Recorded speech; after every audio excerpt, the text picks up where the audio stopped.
Good afternoon, everyone. Please be seated. My name is Peter Slavin. I'm the president and CEO of Cedars-Sinai, and it is a great honor for me to welcome you to these 2025 commencement exercises of the Cedars-Sinai Health Sciences University Graduate School of Biomedical and Translational Sciences. To begin the proceedings, I'd like to invite Rabbi Dr. Jason Weiner to the podium to give the invocation. Rabbi Weiner. Thank you.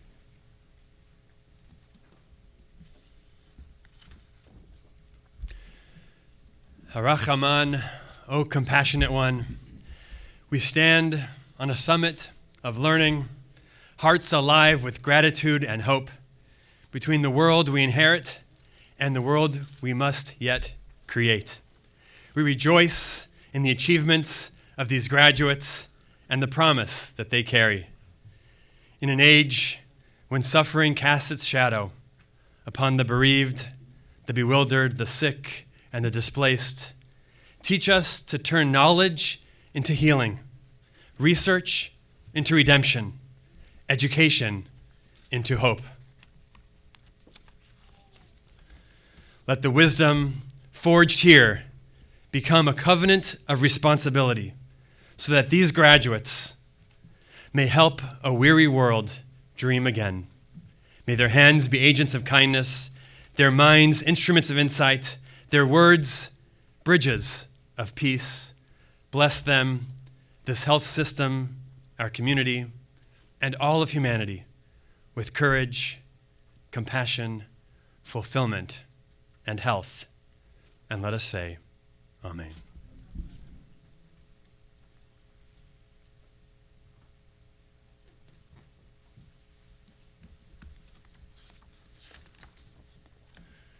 Thank you, Rabbi Weiner, and good afternoon to the proud families, steadfast friends, loyal staff, and the dedicated teachers of our master's and doctoral candidates. And again, welcome to the 2025 commencement of the Cedars-Sinai Health Sciences University. To the remarkable, resourceful, and resilient class of 2025, I'm sure there were times when it felt like this day would never come, but you prevailed and you made it to this day, and congratulations on your extraordinary achievements. Please help me congratulate the class of 2025.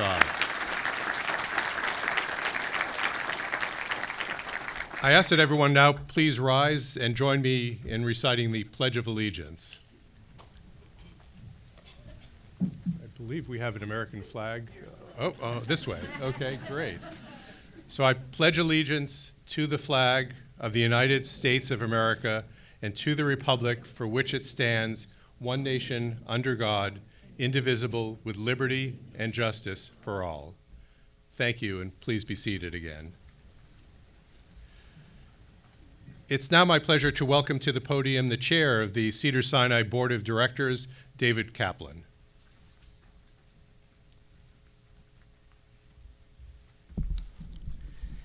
Thank you, Dr. Slavin, and good afternoon, all.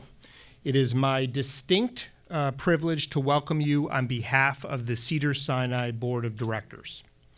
This commencement reflects the hard work and high calling of remarkable people. To our faculty, you have devoted yourselves to these young people. They are walking through doors you have opened for them. To the teams who support the doctoral program and who plan today's event, thank you for your impeccable professionalism. To the families and friends of our graduates, a person needs a village to earn a degree in biomedical sciences. That would be you. You are the village. Our graduates needed your encouragement and support, and you did not let them down. And to our graduates, you are exceptional for many reasons, but here are two of my favorites. You are the 13th class of the Graduate School of Biomedical Sciences, and you are the first graduating class of the new Cedars-Sinai Health Sciences University. We'll hear more later in our program, I promise, for those that are whistling. But for now, I'll just say, yes, okay, let's do it. But for now, I'll just say that your dedication and pursuit of excellence helped bring the new university into being. Over the years, I've noticed that commencement speakers seem to feel an urge to share their future hopes and wishes for their graduates. I thought I could resist the temptation, but I was wrong. Here are my 3 wishes for you. First, your work will benefit the health and well-being of many people. But until you win your first Nobel Prize, they might not know who you are. My wish is for you to always remember that there are people in the world who are grateful for you and your work. My second wish, I want you to never forget that people who loved you and supported you in getting this degree did it because you deserved it. They believed in you, and they were right. My third wish is for you to be deeply confident that you will always rise to the challenges and opportunities ahead. You have what it takes. It's how you got here today. It's who you are. One of my favorite quotes from literature is the opening line in the Dickens classic, A Tale of Two Cities. It was the best of times, it was the worst of times. That applies to so many environments and areas of life given the natural forces of entropy. In this moment, we'll focus on the best of times because those words have never been more fitting than they are today. Innovation is advancing at ever-increasing rates of speed to improve the quality and longevity of life for humankind in ways once thought unimaginable. So I stand before you with immense hope and excitement as you help step on the accelerator of this golden age of innovation in healthcare. You've chosen a path that will bring healing to patients and inspiration to future generations of scientists. You've chosen wisely.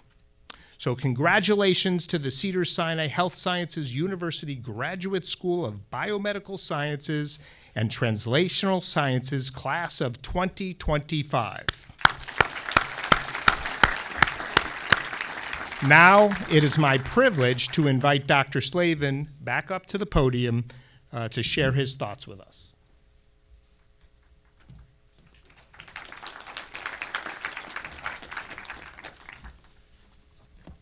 David, thank you for those wonderful remarks. And I just want to second the gratitude that he expressed to the families and friends of our doctoral and master's candidates, the Cedars-Sinai faculty and staff, and our special guests.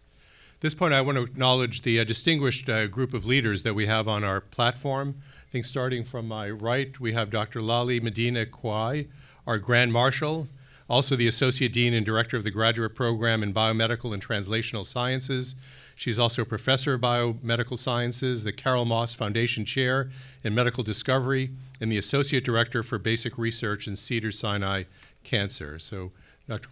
Medina Kwai, thank you for being here.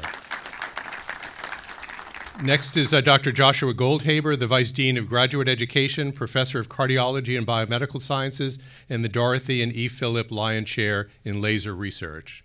Josh, thank you. Next, Dr. Sarah Kilpatrick, the Vice Dean of Academic Diversity, Chair and Professor of Obstetrics and Gynecology, Helping Hand of Los Angeles Chair in Obstetrics and Gynecology. David Kaplan, once again, our Chair of the Board of Directors. David, thank you for everything you do to support Cedars.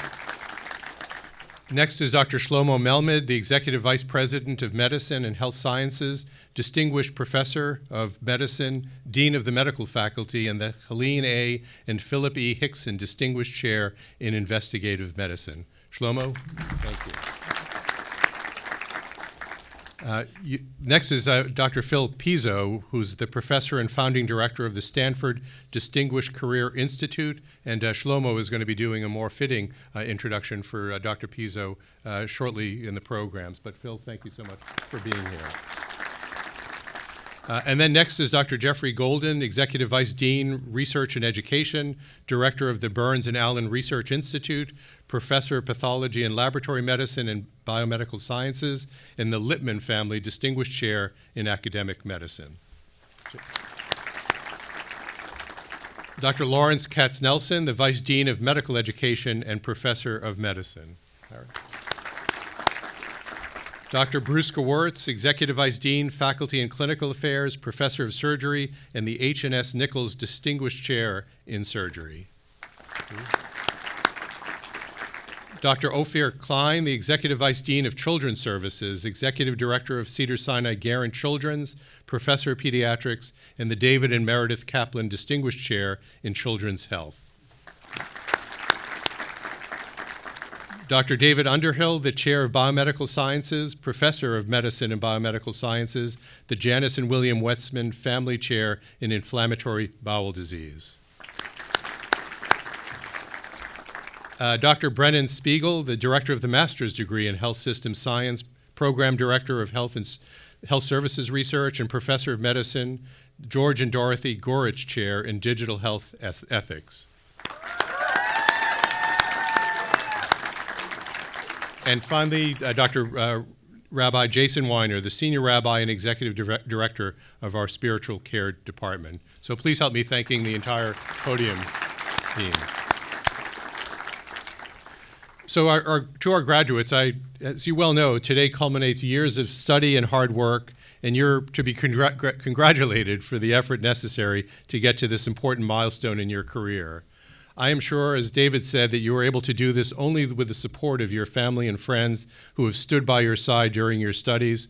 So please help me thank them for the love and support that they have provided to all of you during the last few years and today as well. Cedars-Sinai has built considerable momentum in its academic enterprise over the last few decades.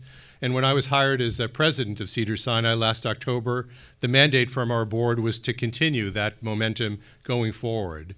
And I want you to know that your studies, your involvement in our university, and your future accomplishments will shed wonderful light on our university, and we're rooting for you going forward in your exciting professional careers. Today's commencement, in addition to your graduation, is made even more special with the presence of Dr. Phil Pizzo as our keynote speaker. Dr. Pizzo is somebody whose career I have followed since I was a student, a medical student and a medical resident back in the 80s, I'm afraid to admit. His research on the care of patients with neutropenia who were running fevers was legendary at the time, and he's gone on to have many other great accomplishments since then, and so we're very fortunate to have him as our graduation speaker today. As David mentioned, you are the first graduating class of what we're now calling the Cedars-Sinai Health Sciences University, and the university has been structured to consolidate our research and training efforts and to secure Cedars-Sinai appropriate standing as a leading institution in training in translational sciences. We are confident and determined that your class and subsequent classes will have a profound impact on the future of medicine and healthcare around the world. One of my favorite quotes about medicine that I've used at multiple graduations over the years comes from an essay that was published in the Journal of the American Medical Association almost 100 years ago. The author was a professor at Harvard Medical School named Francis Peabody, and he wrote that the secret of the art of caring for patients is caring for patients. And I thought it would be appropriate to adapt his thoughts to your endeavors and tell you that the secret to innovation in biomedical sciences is to be innovative.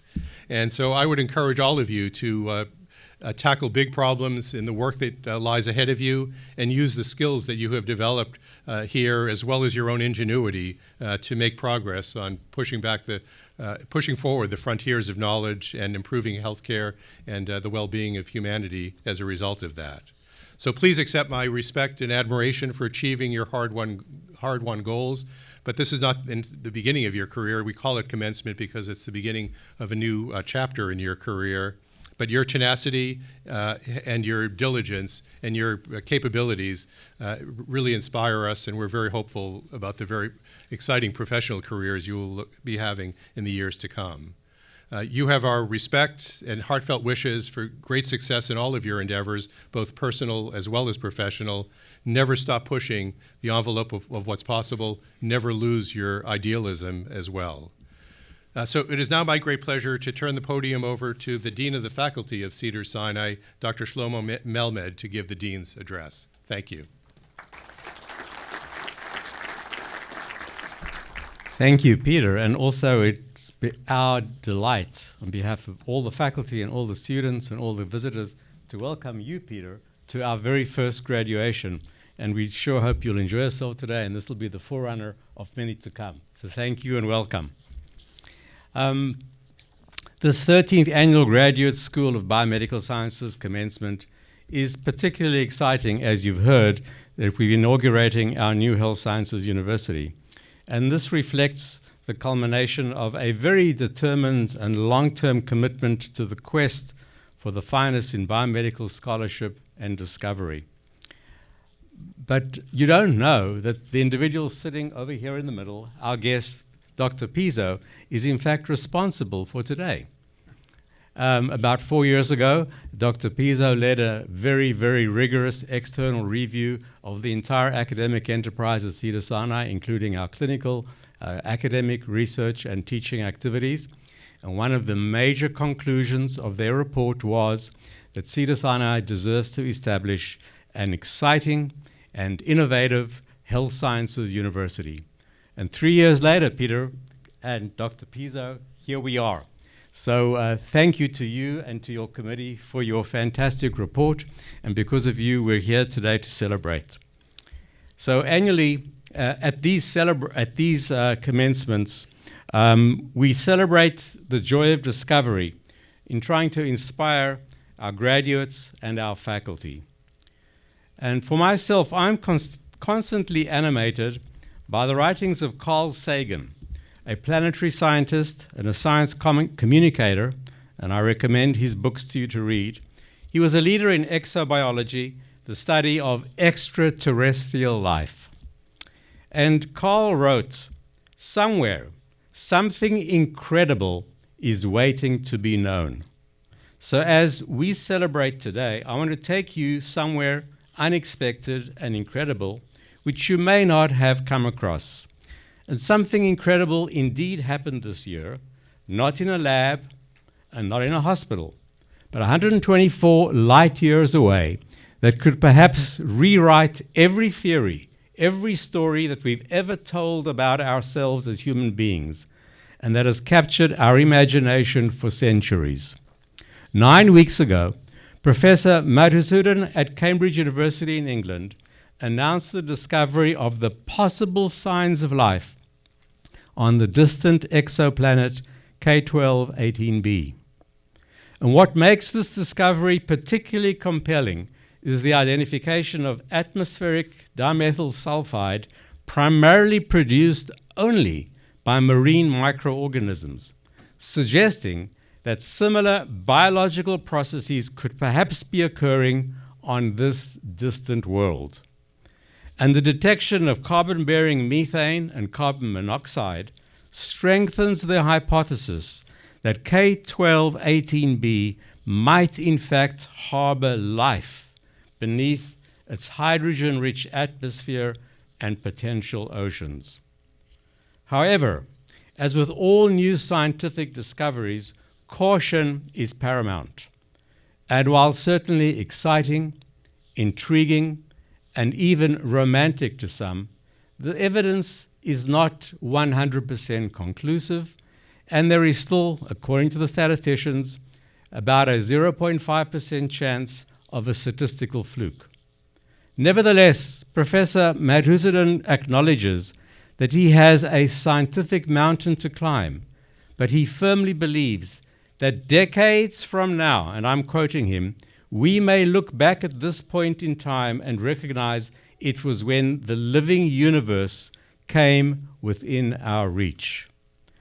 And this finding was made possible by the James Webb Space Telescope, an amazing testament to human ingenuity and relentless pursuit of knowledge. And I urge all of you to watch the truly magical imagery of our universe now being transmitted on the web live, and you can look at it on your cell phones. This discovery, this whiff of the possibility of microbial life millions of miles away, is a powerful reminder of both the cosmic vastness as well as the myriad possibilities that it holds. And of course, it emphasizes our human humility. But like those astronomers pointing their telescopes at the sky to make those wondrous discoveries, you aim your minds inwards into disease, into the mysteries of life. You seek hidden genomic codes. Many of you have built disease models. You've explored invisible brain networks. You've analyzed cell machinery gone awry, all to find something that protects and nurtures our fragile lives. However, throughout human history, civilization has been challenged. And today, you graduate into a world filled with pandemics, inequity, misinformation, and warped moral clarity. And yet we are confident that you today are uniquely and especially endowed to enrich our cosmos. Your world, which you are now equipped to apply, optimistically favors an untold blessing yet to be realized, with a radiant promise of personalized medicine, gene editing, synthetic biology, neural engineering, overall enrichment of our human lifespan. And thus, that incredulity of Carl Sagan should embolden each of you to persistently continue to explore the cosmos. And we wish for you to continue your exploration after you graduate with curiosity, with humility, and a deep sense of responsible stewardship for protecting the fragile life which we cherish on our planet. Thank you.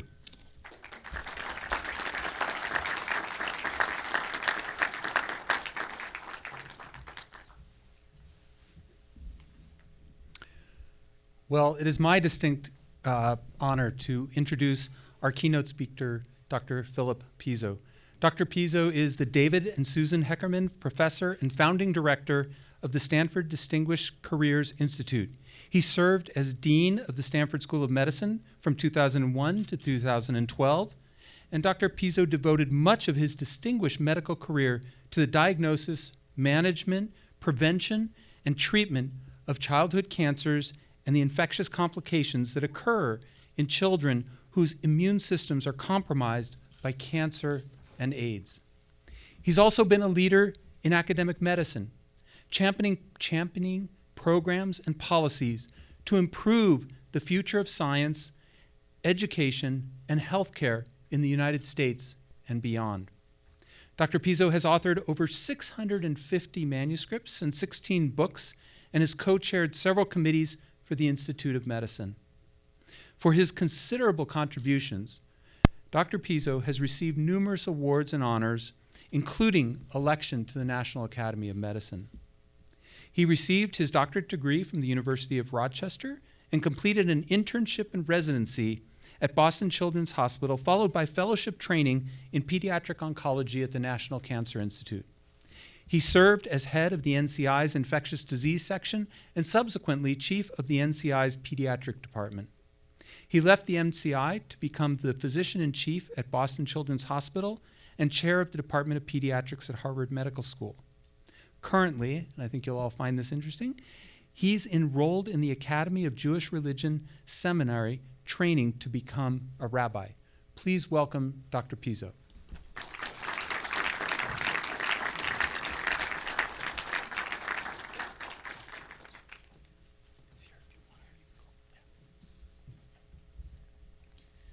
Well, thank you so much for those lovely and kind comments. And I want to begin by adding my congratulations to each of you, students who are graduating today and about to receive your Doctor of Philosophy or Master's degrees. We celebrate, truly celebrate the wonderful accomplishments that spoke to your resilience in getting to this day. We speak to the learning community that you created, and I hope also to your wellness physically, emotionally, and spiritually as you proceed in your lives. This trilogy of purpose, community, and wellness speaks to lives well lived, and I hope it will characterize yours. I also want to celebrate and thank the families who are here today, your parents, your families, your friends, your communities, and of course, to thank the leaders and faculty at this extraordinary institution who've brought you to this place. Now, in Roman mythology, there's a god called Janus who has two faces. And historically, this has been the face of beginning and ending, the face of war and peace. But if we translate that to our modern point in time, we can think of it as the face that thinks about the promise of science and medicine and how it's transformed health and well-being. And Cedars-Sinai, as you've heard, has been a pioneer in making this happen. But the other face of Janus is the assault on science and medicine that currently threatens institutions of higher education, and that makes your commitment to discovery, advocacy, integrity, inclusion, and ethics so essential. You've studied at this institution, a remarkable world-class institution whose mission is to elevate the health status of the communities you serve. And Cedars also has a mission founded in Judaic traditions which inspires a devotion to the art and science of healing. I have deep respect for these missions and have tried to intersect with them at different points in my own career. And while the current moment, like the two faces of Janus, is both joyful and worrisome, I believe it's important to look at where we are today in the context of other moments where science and fear collided and where, in the end, discovery and truth triumphed.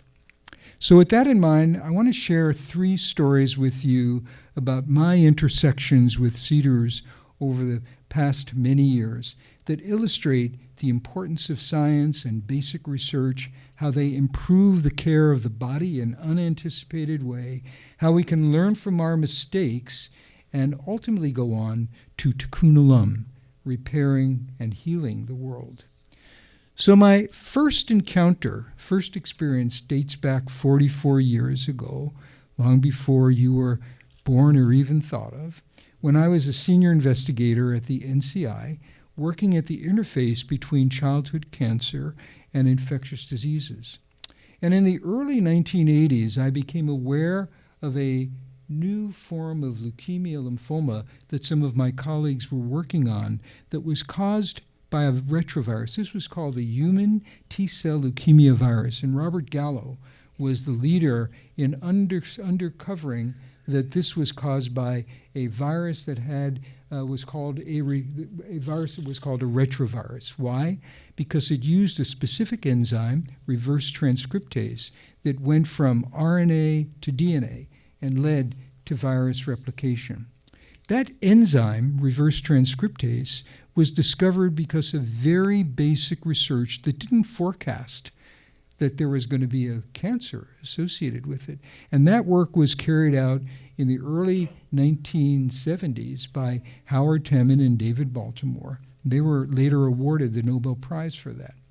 And then as a series of coincidental events, there emerged shortly after HTLV another syndrome that increased in numbers rather quickly, and as you will quickly know and remember, this new disease was first seen in Los Angeles, in San Francisco, and New York, and then in individuals receiving coagulation factors and blood transfusions, and ultimately transmitted both homosexually and heterosexually, including to infants and children.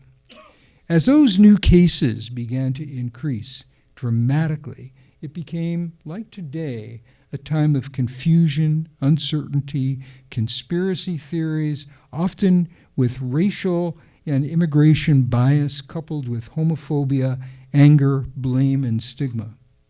For example, it was called the Haitian disease by some, or the gay plague by others. It's an old story. When something new and frightening emerges, there's often blame and conspiracy. Scapegoating is a byproduct. Notably, Jews experienced this in prior pandemics. But darkness can lead to light, and science is often the illuminator. The basic science research led to the discovery of the human immunodeficiency virus, the cause of AIDS. But that was quickly followed by prominent individuals who were disbelievers and who ignored the scientific truth of what was uncovered. But I want to reflect on this a little bit on a personal level because I had never really intended to work on this new disease. That happened serendipitously, and one of the messages to you is to be available to serendipity, to explore new things when they emerge. And here is where my first connection with Cedars-Sinai took place. It took place by learning that on August 4th, 1981, was a date that Elizabeth Glaser received 6 pints of blood at Cedars-Sinai's hospital because of a life-threatening hemorrhage that occurred due to a placenta previa when she was delivering her first child, Ariel. This was prior to the screening and recognition of HIV in blood, but it led to her infection. This was particularly notable because of the prominence that Elizabeth cast on the shadow. As part of her story, Elizabeth, 4 years later, when Ariel was growing up, found that Ariel had also a mysterious illness that was, of course, later found to be AIDS. Amazingly, her husband, Paul Michael Glaser, star of Starsky and Hutch and later a TV and Hollywood director, was HIV negative. But Elizabeth, Ariel, and her younger brother Jake turned out to have HIV. At that time, it was a deep and dark secret, the nature of conspiracy of the times. And then it was in May of 1988, I was in my small office at the NIH next to my lab, when a colleague, Dick Steam, here in Los Angeles, a prominent immunologist, asked me to meet with Elizabeth. He knew about the unpublished work we were doing on pediatric AIDS, and Elizabeth was coming to Washington to raise money for research, particularly for children, and she planned to meet with Tony Fauci right after me, a name that you probably have heard of, a younger version of his pre-COVID self. And prior to coming to visit with me, Elizabeth met with Congressional Staff Leader Tim Westmoreland through the efforts of Congressman Henry Waxman from Los Angeles, and they planned, in fact, a future meeting with President Reagan. Elizabeth was very distressed because there were no drugs being produced to treat children, and she was particularly worried about her son Jake, already having determined that her child Ariel was already in difficulty. She, in fact, heard from Tim Westmoreland, "Don't worry, there will be drugs available in about 6 months." Later, she wrote in her book, In the Absence of Angels, "Tim," she said, 16 months from now, my daughter will be dead. 9 months ago, she finished kindergarten at the top of her class. 6 months ago, she was too sick to continue first grade. 3 months ago, she stopped being able to walk, and now my daughter can't sit up and even talk. And you are talking to me about something that might happen in 16 months? My life can't fit in that time frame. Now, in truth, as I said, Elizabeth came about Jake, who she wanted to make sure could benefit from newer interventions, having already decided that Ariel was not going to survive. I met with Elizabeth that day for the first time, and she later wrote, "But when I met with Phil, I was perplexed, because all he wanted to do was talk about Ariel. Persistent cross-examiner. I said, 'Dr. Pizzo, I appreciate your interest in my daughter's case, but I didn't come here to talk about that. I've accepted her situation. I'm here to talk about my son. I want to know what can be done differently for him. I want to know, I know there is nothing that will help Ariel.' But he went on to describe a plan that he said would take place over 4 weeks based upon some of the research that was going on in his group at the NIH. That plan that he was referring to meant the continuous infusion 24/7 of AZT, an early drug to treat AIDS, which we had modeled in simulation pharmacokinetics and studies demonstrating that the drug would cross the blood-brain barrier, which was particularly important for children with neurodevelopmental problems. Now, As you know, AZT is a drug that inhibits reverse transcriptase, that enzyme that I spoke about in retroviruses. And we felt that this would be particularly potentially beneficial. And we'd already seen some remarkable results in early clinical trials. So when Elizabeth visited and said she would be willing to try this, we tried to arrange to get the drug for her child. Right then, it was only available in clinical trials in our program. It couldn't be gotten elsewhere. But we were able to persuade Burroughs Wellcome to make a difference for her. And Elizabeth later recorded this. She said the continuous infusion started, and they waited, and nothing happened. Ariel was non-communicative. 2 weeks went by, and then 3 weeks. And one morning, I, Elizabeth, walked by her room, and Ariel looked up and said, "Good morning, Mom. I love you." She hadn't talked in 3 months, and then she improved every day, like coming back to life. Over the next 6 weeks, it continued. She was able to sit up, asking for a marking pen. The changes were miraculous. She even wanted to read again. That propelled Elizabeth to join with 2 friends here in Los Angeles, Susie Zegan and Susan De Laurentiis, to found what became one of the most impressive and important pediatric advocacy groups ever, the Pediatric AIDS Foundation. She inspired many, including me. I then had the experience of presenting the data that was the foundation for what we had used to treat Ariel at the International AIDS Conference, and came back with a lot of interest in what we were doing, only to discover that when I went back to the FDA, they said nothing was going to happen. There would be no expedited review of this drug. So then I had a call unexpectedly from a science writer who was a physician from the Washington Post, and I hadn't had a ton of experience in dealing with this, and so in a moment of exuberant ignorance, I said, when she asked me why this wasn't happening, I said, well, the FDA must be full of lunatics. Never thinking that the next morning, that would be the front page headline in the Washington Post. NIH doctor calls FDA lunatics. That prompted my riding in a van with the director of the NIH, the director of the NCI, to see the commissioner of the FDA. Now, to say that I was taken to the woodside would be an understatement. It was a brutal effort, but today, of course, I would have been fired. But you know what? 2 weeks later, the FDA changed its mind and approved the expedited review, reversing its prior resistance and really saying how going to the woodshed sometimes can yield light that's beneficial. As a postscript, after Elizabeth's visit, we started Ariel on a combination of drugs that we had worked on, and he's had others since, and he is now 40 years of age and still doing extremely well. The power of science and translational medicine. So the second encounter that I had with Cedars-Sinai, and this will be briefer, took place in my time as an academic leader. And Dr. Melman has already referred to this. It happened in January of 2020 at his request. And I would say when we were initially interrupted from coming because of the pandemic, but finally had an opportunity to do so, we, meaning myself and Dr. Arthur Rubenstein, former dean at Penn, and Dr. Tom Lawley, former dean at Emory, were deeply impressed by this institution.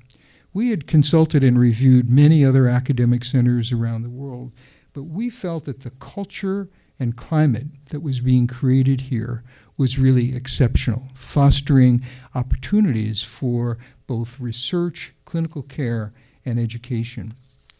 This was, we felt, unique, and particularly even more so in the formulation of the graduate school that you're part of today, because you've had an opportunity to train side by side with clinicians in a clinical setting, which is unique and really a foundational element of bringing translational research to its fore.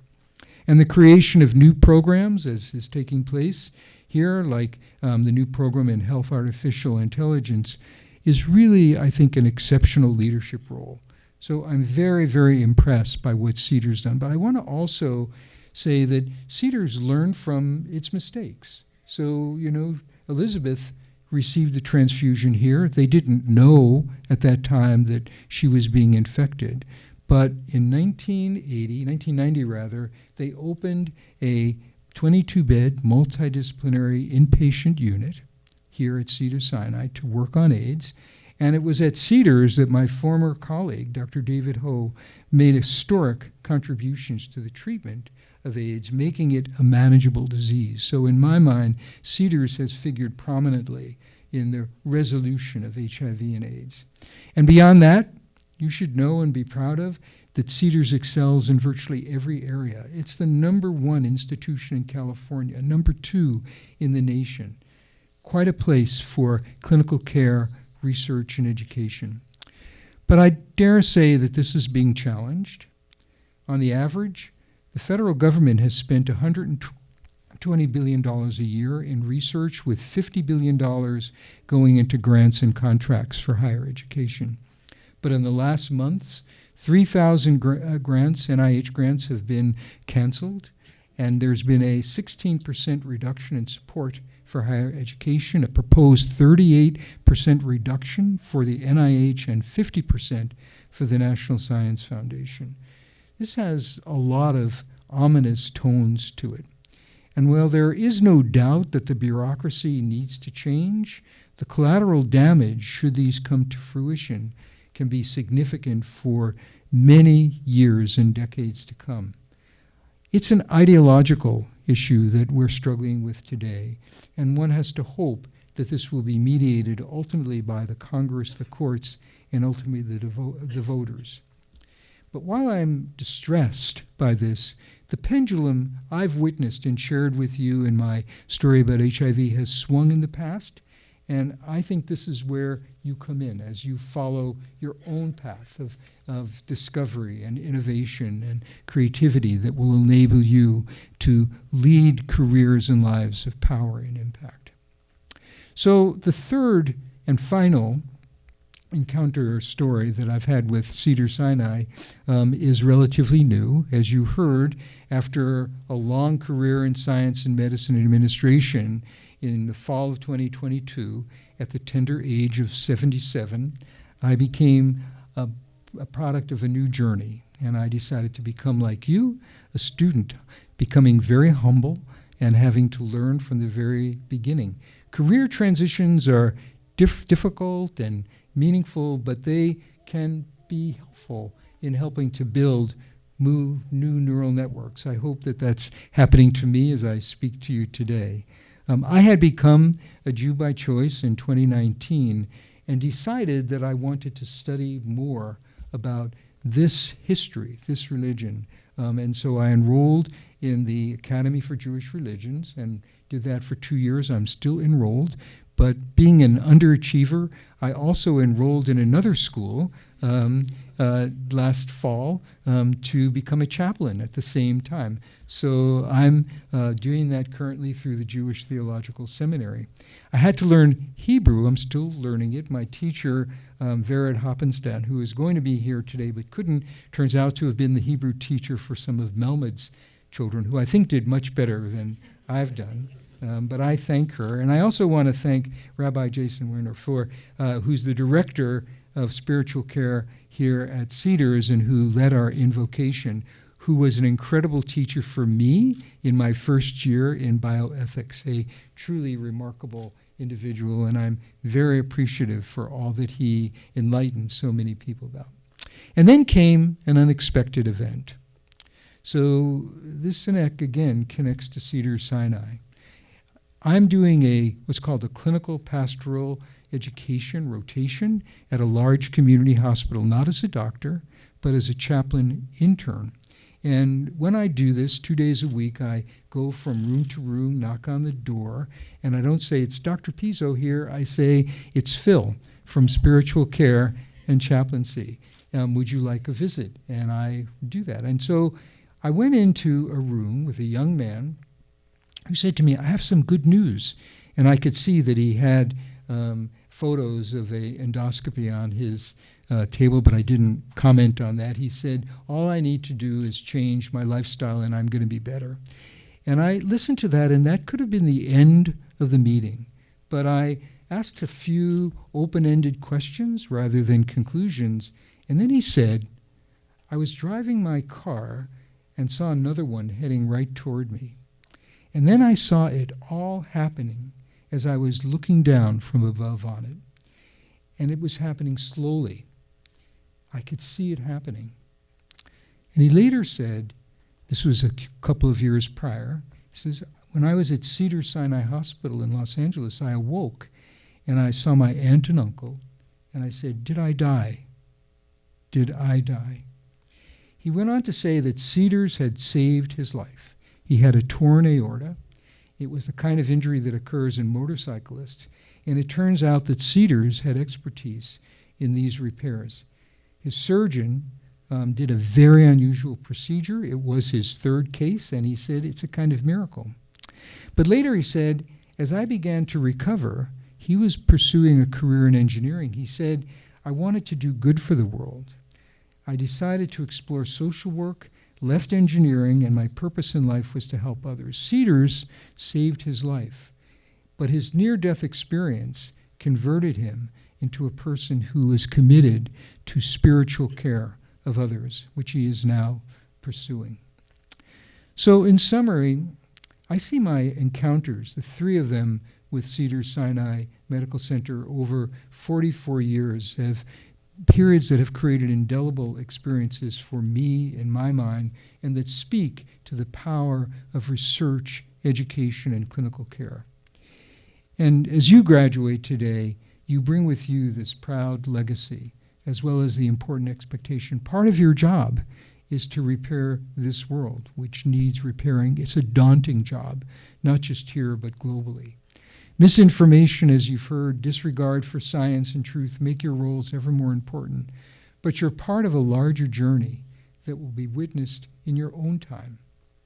I've sketched out how I've tried to struggle against some of these challenges over the years, to go from being a physician scientist and in other ways to being an advocate, a public spokesperson for truth.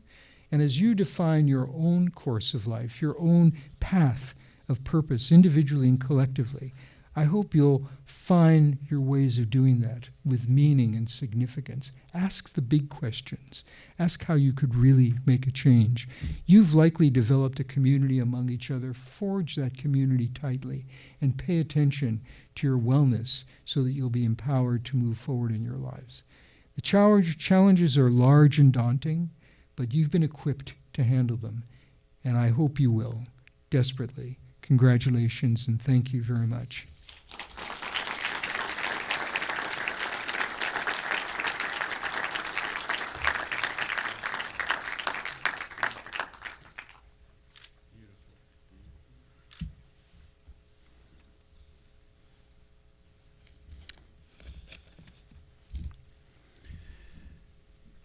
Well, Dr. Pizzo, thank you for being here and enlightening us.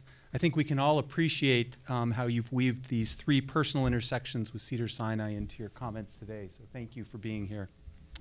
I'm just going to take one moment, and then we're going to move on to the conferment of degrees, to reflect on one of the last statements he made, which are, the challenges are large and sometimes daunting, but you have been equipped to change the world. Today, we're graduating the first class of Cedars-Sinai Health Sciences University. The vision, intention, and pledge that the Health Sciences University has made to our current and future trainees, PhD and master's students, allied health school students, and many more, is to unify and expand under one umbrella our world-class clinical training and care with leading research and innovation underway at Cedars-Sinai. Here's what I am most proud of. You are the inspiration of this university. Not to put too fine a point on it, but your success compelled us to imagine and realize this new university that can grow at scale.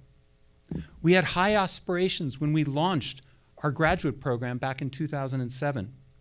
We had in place our faculty, the staff an application process, and a curriculum. But there was one thing we didn't know, and it was probably the biggest piece of the puzzle. What would the caliber of our students be? Would they meet our high standards? Would they aspire to be tenacious, bold scientists the world needs today? The answer is a resounding yes on every count, and the class of 2025 has sustained that tradition. Your timing is perfect. The world is in great need of biomedical scientists capable of original thought.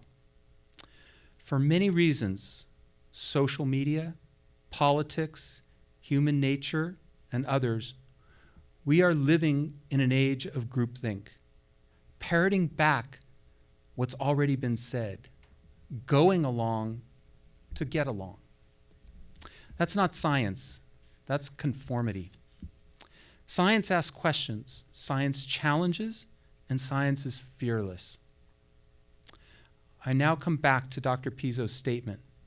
He said, the challenges are large and sometimes daunting, but you have been equipped to help change the world. So I have one request. Honor and value the potential of your contributions. You haven't worked this hard and long to let other people think for you. Embrace the unknown and the uncomfortable. Be skeptical.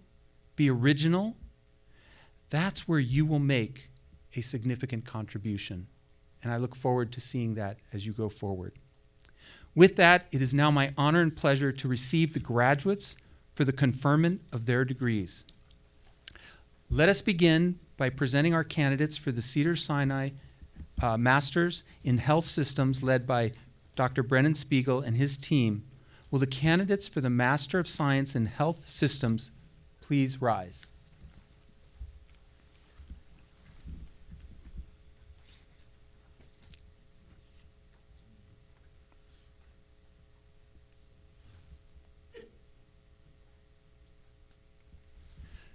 President Slavin and Dean Melmed, I now present Victoria Lucy Amran.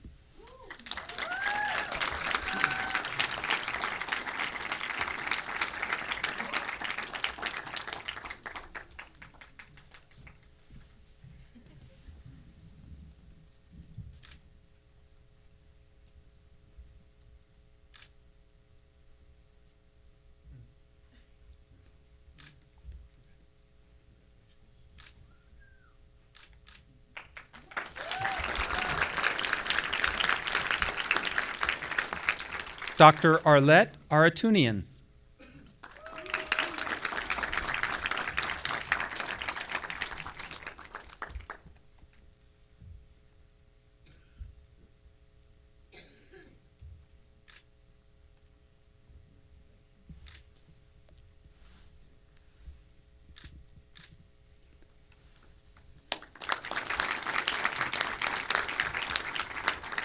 Melissa Chavez.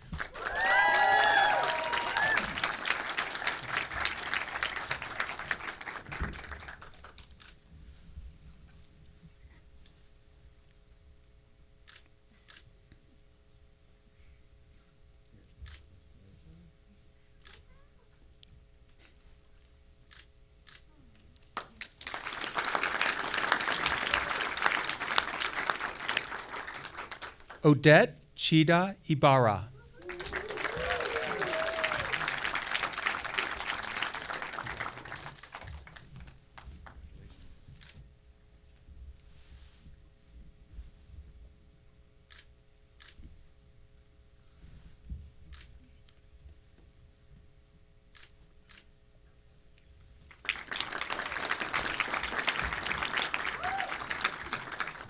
Audrey Cho.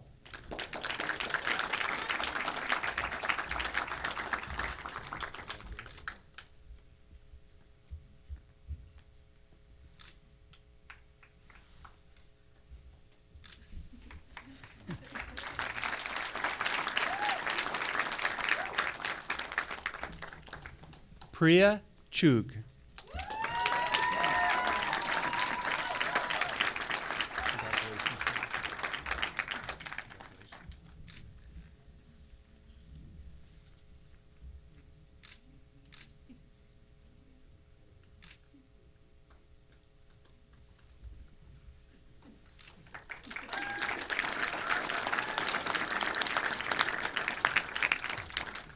Dominic Dawson Soto.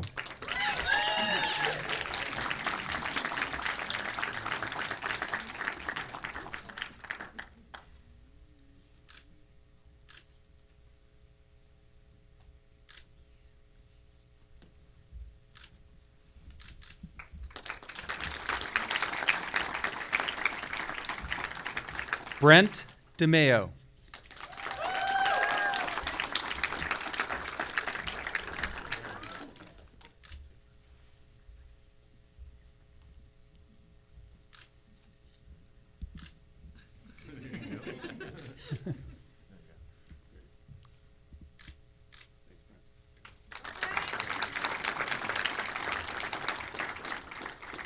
Jeffrey Glenning.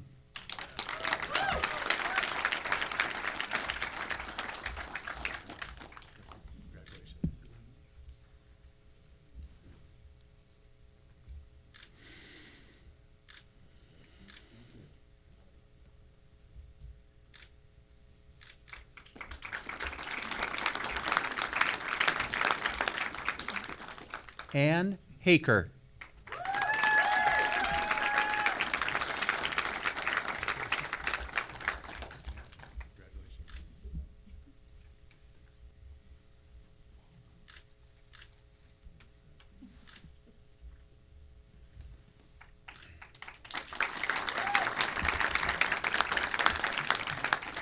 Brett Johnson.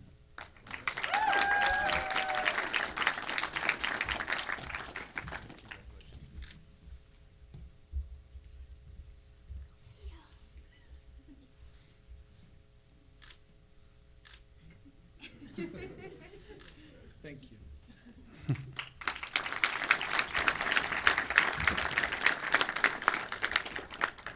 Angela Cote.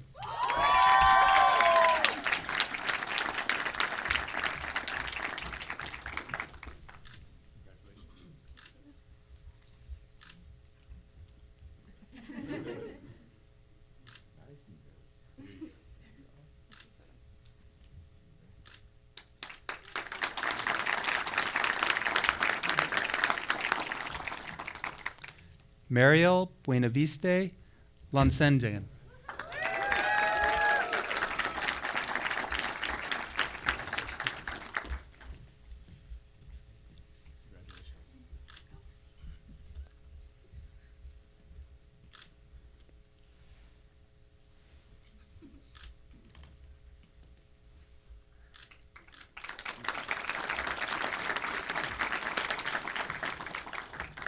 Jacqueline Rangel.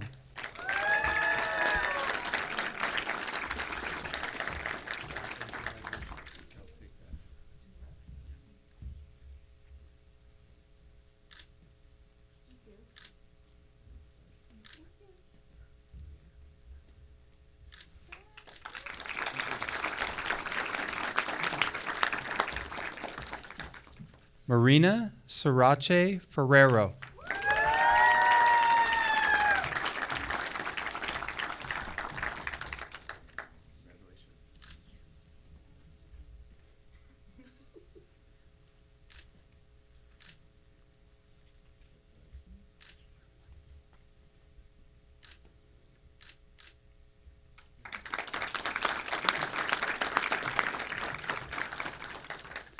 Nirosha Tilakaratna.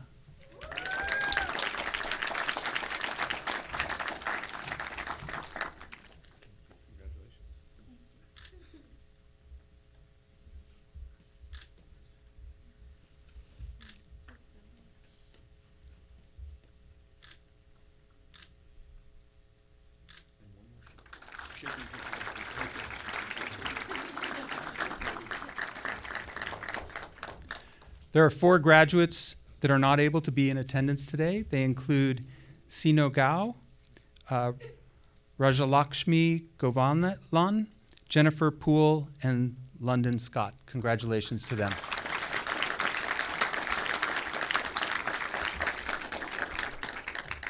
Now let us present the candidates for the Doctor of Philosophy in Biomedical and Translational Sciences program, led by Dr. Lali Medina Kawe and her team. Will the candidates for the PhD in Biomedical and Translational Sciences and their mentors please rise? President Slavin and Dean Melmed, I now present Mark Ellie de Botan Alonso, his mentor, Dr. Keith Sisson-Chan, who is not available today to be with us. Mark Alonso received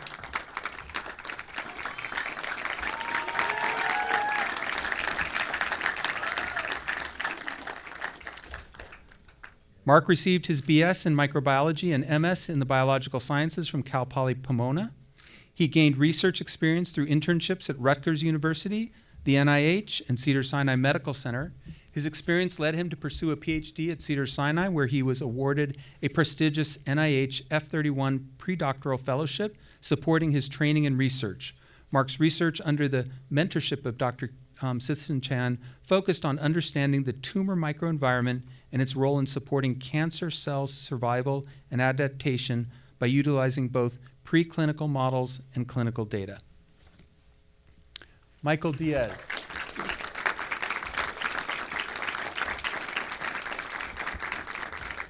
Michael's mentor is Dr. Michelle Jones. Michael received his bachelor's in biology from Azusa Pacific University. He then pursued employment in the lab of Dr. Nunzio Bettini and Dr. Stephanie Stanford at the University of California, San Diego. And I note that Dr. Bettini is now a faculty member here at Cedars-Sinai.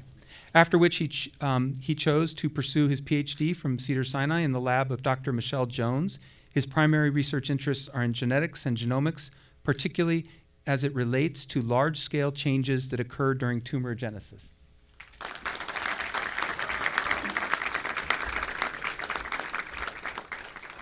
Nancy Moronis and her mentor, Celine Riera.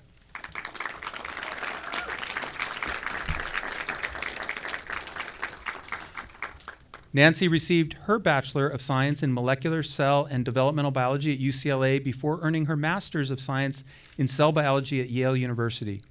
She joined Dr. Riera's laboratory as a research associate before rejoining under Dr. Riera's mentorship as a doctoral student in the Biomedical Sciences program and was co-mentored by Josh Brunig. There, she conducted her doctoral research using mouse models to better understand the neural circuits underlying aging metabolic defects in water balance and body temperature.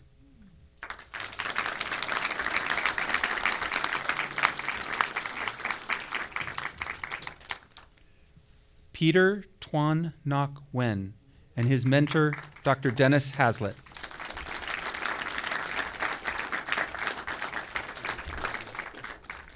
Peter's academic journey has evolved from building a strong foundation in molecular biology during his Bachelor of Science and Master's in Biochemistry at Cal State University, Long Beach, to expanding his knowledge and skill sets in computational biology during his PhD training at Cedars-Sinai. His research in Dr. Dennis Hazlitt's lab pursued a multidisciplinary approach to understanding the molecular dysregulation occurring in disease development. His work focused on interpreting the heterogeneous cellular changes both in cell type and gene expression that occur in disease. His long-term goal is to translate science discoveries into real-world applications to advance precision and personalized medicine.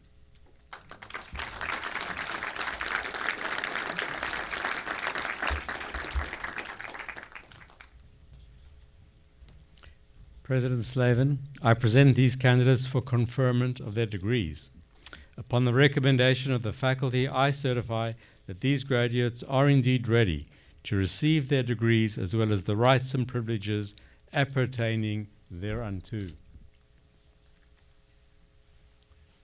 So by the power vested in me by the Board of Directors of Cedars-Sinai, it is now my honor to confer upon you the degree you have earned, along with all the rights and responsibilities associated with that degree. Congratulations.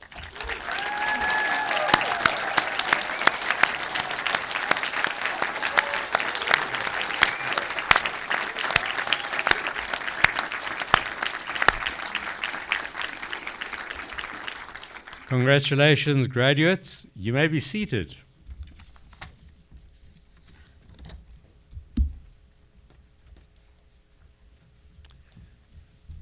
So it is now my pleasure to introduce Dr. Mark Alonso as the class speaker of 2025.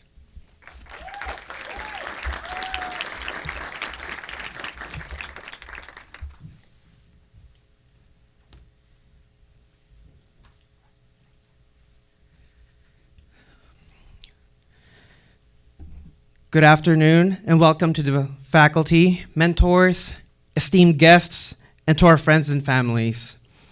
To the graduates of the Health Sciences University's Master's and PhD programs, congratulations. We are graduating not because we did everything perfectly. We are here because we used brute force and pure grit.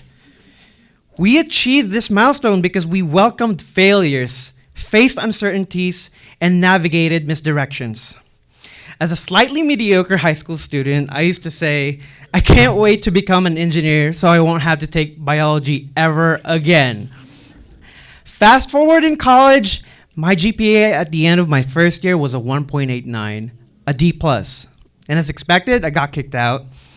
I was so embarrassed and I felt like a failure. But my sisters thought otherwise. They still saw my potential and pushed me hard to just keep going.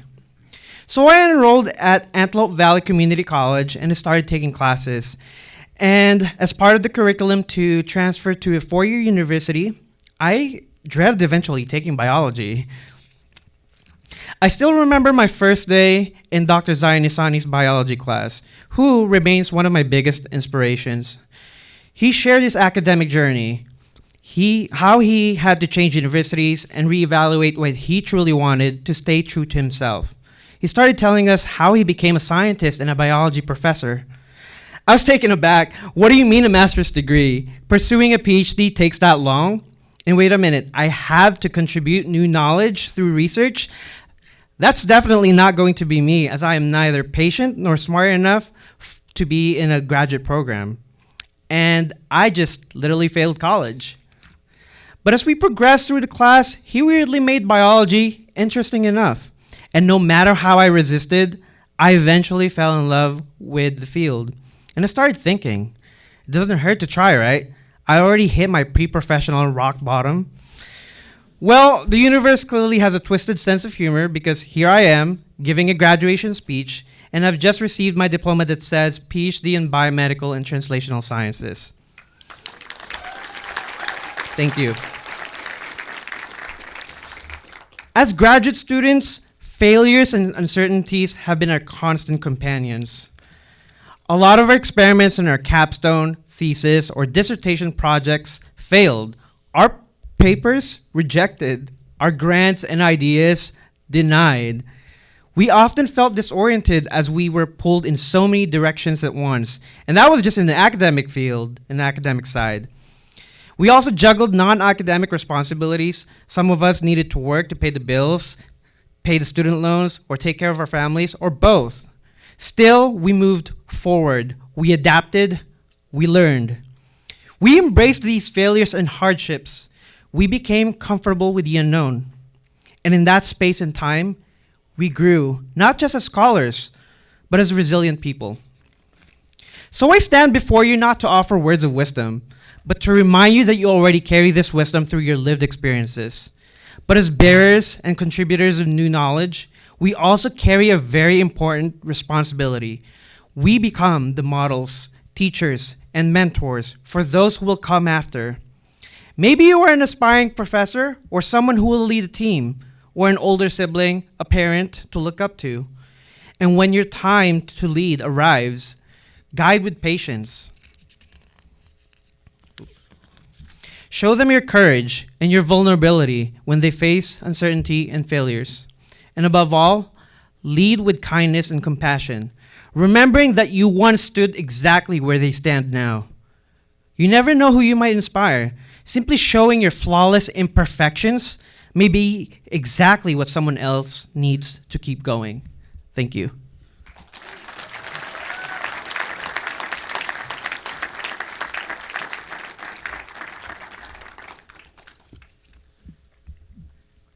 Thank you, Mark. That was really spectacular. It is now my pleasure to introduce an award that recognizes a teacher from our Masters of Science in Health Systems. This instructor has been nominated by their students for their exemplary work and mentorship. To introduce the recipient of the Teaching Award in the Masters of Science in Health Systems program, I'd like to invite up Dr. Brennan Spiegel to introduce this remarkable individual. Dr. Spiegel?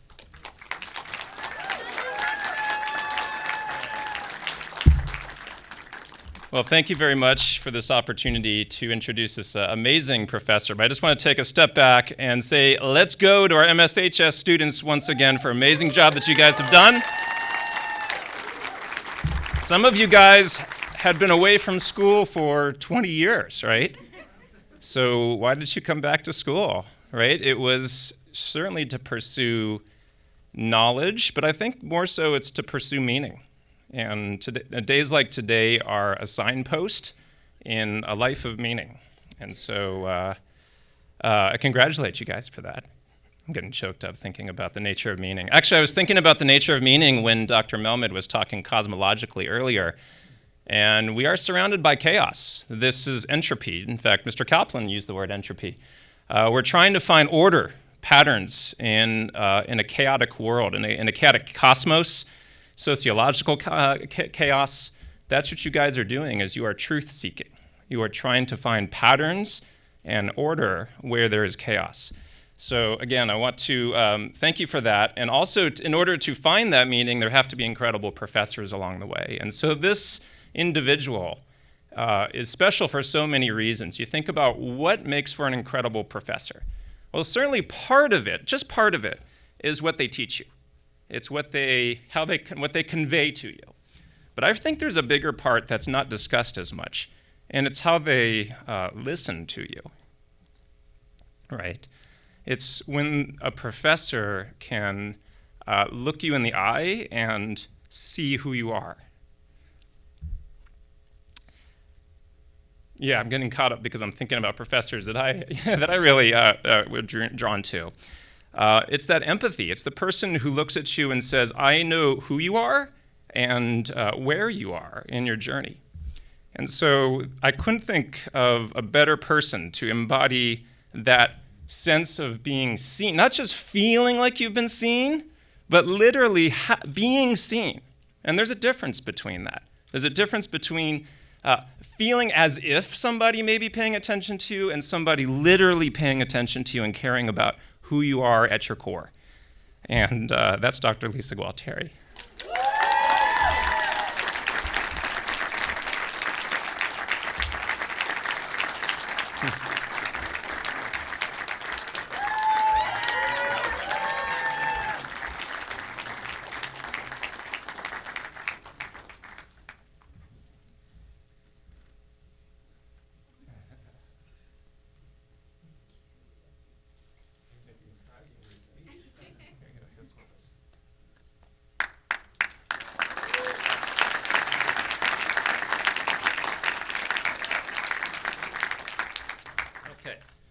Enough with my blubbering up here. I'm going to now announce, or I'm not going to announce, but I'm going to introduce back up to the stage for the presentation of the Rimoyne Award, Dr. Medina Coway.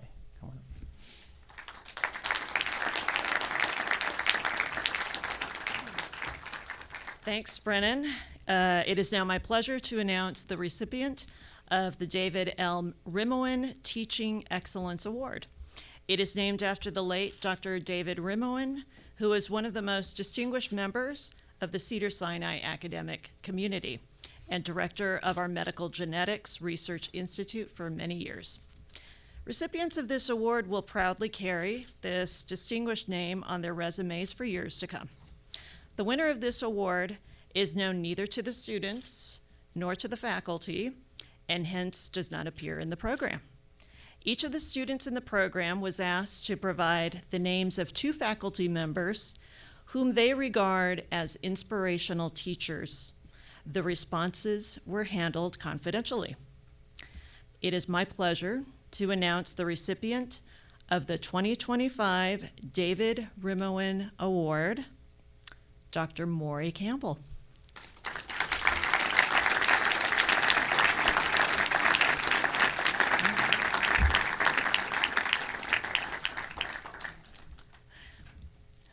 looks like Maury is not here today, so he will definitely receive his award. And yeah, I'm really sorry that I didn't get to bring him up here on stage and give him a big hug, because he's the kind of guy who is definitely the sort of person that you would hug. I think all of the students would definitely agree. I would like to say that Maury has the kind of enthusiasm that is infectious to the students, and we have definitely received that kind of feedback from them on that.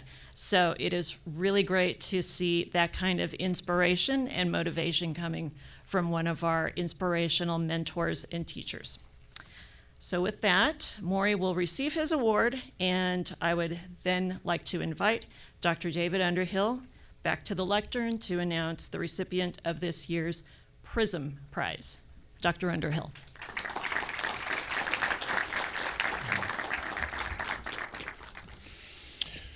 All right, thank you. The Prize for Research in Scientific Medicine, the PRISM Prize, is the highest honor bestowed by Cedars-Sinai for academic achievement and celebrates research, discovery, and of the highest quality in basic clinical translational science. The prize recognizes exemplary scientific breakthrough or critical medical insight made by one of our faculty members within the preceding 5 years. The awardee is selected from nominated candidates by a prestigious external advisory committee.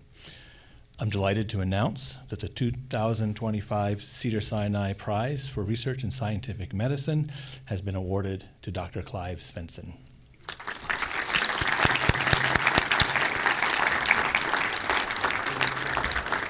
Dr. Svensson is a professor of biomedical sciences and medicine and is the executive director of the Board of Governors Regenerative Medicine Institute at Cedars-Sinai. He holds the Carrie and Simone Vicker Family Foundation Distinguished Chair in Regenerative Medicine.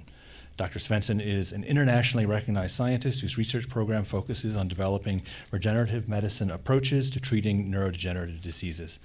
He's recognized with the PRISM Prize for research related to development of human stem cells genetically engineered to produce the growth factor, GDNF, for use in clinical trials in patients with ALS, as published in Nature Medicine in 2022. In this study, Dr. Svensson and colleagues described preclinical animal data and the results of their phase 1/2A clinical trial in ALS patients. The clinical trial established safety, demonstrated that the transplanted stem cells differentiated into GDNF-secreting astrocytes that could persist for more than 3 years, and provided some early indications of efficacy. The findings provided optimism for a second trial, which is now underway. The approach is currently being explored for a wide range of additional disorders.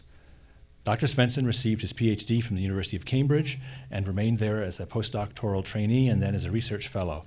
He was recruited to the University of Washington in Madison, where he became co-director of the University of Wisconsin Stem Cell and Regenerative Medicine Center. And then Cedars was fortunate to recruit Dr. Svensson, who established the Board of Governors Regenerative Medicine Institute, currently with over 100 investigators in the institute, and is recognized as a worldwide leader in translational regenerative medicine. Dr. Svensson has deservedly received numerous awards, and he serves on many advisory boards. He has numerous patents and has authored over 200 publications. Dr. Svensson could not be with us today, so in his absence, I invite Dr. Golden to read his acceptance remarks.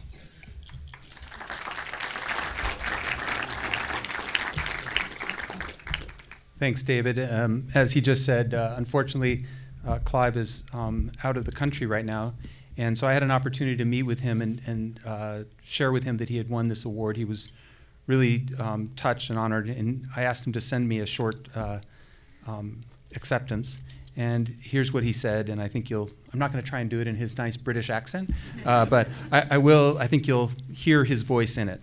I'm honored to receive the PRISM Award this year and join such a wonderful list of Cedars-Sinai colleagues who have won this award previously. I would like to thank Dr. Shlomo Melmed and Cedars-Sinai for giving me the opportunity to serve this community for the last 15 years. Thank you, Shlomo, from the bottom of my heart. Second, I'm generally not very good accepting awards, as I feel they don't really belong to me, but to the amazing people I've worked with over the years, including, of course, all of the people in the Svensson Lab, past and present. Finally, I would like to thank the never-ending support of my wife and colleague, Dr. Shana Svensson, who really makes everything I do possible. To all you recent graduates out there, my only message is this: ask great questions and never be afraid to kill your hypothesis. This is good science. Cheers, Clive.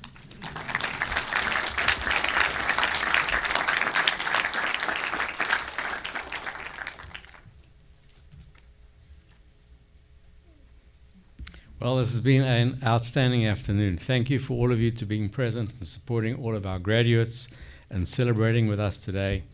To all the families, to all the friends, to all the supporters, to all the faculty, this is truly a celebration. So we do hope you will join us now for a festive reception in the lobby. And as we exit the room, I ask that you all wait until the last person in the academic procession has left the auditorium before leaving your seats. Thank you once again. And most important of all, congratulations to all our graduates.